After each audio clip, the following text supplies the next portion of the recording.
আসসালামু আলাইকুম। সবাইকে আজ আমি আমার খুবই একটা ব্যক্তিগত অভিজ্ঞতার কথা বলবো। একটা ছোট্ট চ্যালেঞ্জ যা আমার অন্তরটাকে নরম করে দিয়েছে। ৩০ দিনের ইস্তেগফার চ্যালেঞ্জ। মানে প্রতিদিন সচেতনভাবে টানা ৩০ দিন আল্লাহর কাছে ক্ষমা চাওয়া। শুনতে ছোট মনে হলেও এটা ছিল আমার জীবনের সবচেয়ে শান্তিময় যাত্রাগুলোর একটি। প্রথম দিনগুলোতে আমি শুধু বলতাম আস্তাগফিরুল্লাহ, আস্তাগফিরুল্লাহ। কিন্তু মনে হতো আমি যেন শুধু ঠোঁট নাড়াচ্ছি। কোনো গভীরতা নেই, কোনো অনুভব নেই। তারপর একদিন আমি ভাবলাম, আমি আসলে কিসের জন্য ক্ষমা চাইছি? আর তখন শুরু হলো আমার অন্তরের এক ভ্রমণ। আমি বুঝতে পারলাম আমরা প্রতিদিন কত ছোট ছোট ভুল করি। রাগের মাথায় কারো মন ভাঙি, কারো সাথে আবার অহংকারে কাউকে ছোট করে দেখি, নামাজে মনোযোগ হারাই, কারো কৃতজ্ঞতা ভুলে যাই।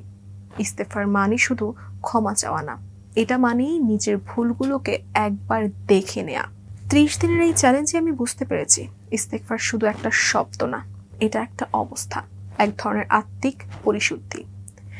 যত বেশি আমি আস্তাগফিরুল্লাহ বলছি তত বেশি আমার হৃদয় হালকা হয়েছে। মনে হচ্ছিল যেন বুকের ভেতর জমে থাকা ভার ধীরে ধীরে গলে যাচ্ছে।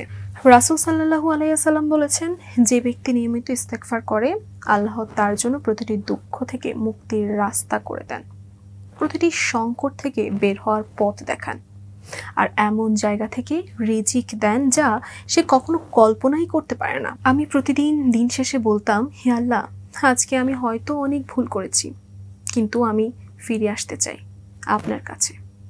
৩০ দিন শেষে আমি বুঝতে পেরেছি ইস্তেগফার শুধু আল্লাহর কাছে ক্ষমা চাওয়া না, এটা আসলে নিজেকে ক্ষমা করারও প্রক্রিয়া।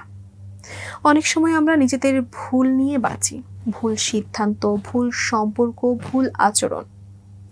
ইস্তেগফার মানে আমাকে শিখিয়েছে যত বড়ই ভুলই হোক না কেন, আল্লাহর দরজা কখনো বন্ধ হয় না। যদি তুমি কখনো মনে করো তোমার হৃদয় ভারী, অথবা তুমি আল্লাহ থেকে দূরে চলে যাচ্ছ, তখন এই ছোট্ট চ্যালেঞ্জটা নাও।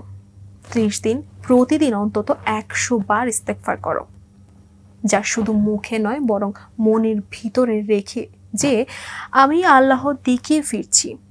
তোমার মন অবশ্যই বদলে যাবে, তোমার চিন্তা হালকা হবে, আর তোমার জীবনে শান্তির ঢেউ নামবে, যেটা তুলনা কোনো কিছুর সাথেই হয় না।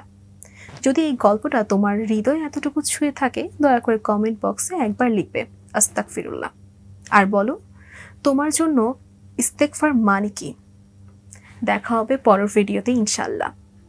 আল্লাহ আমাদের সবাইকে এমন অন্তর দিন যেটা বারবার তার দিকে ফিরে আসে। আল্লাহ হাফেজ।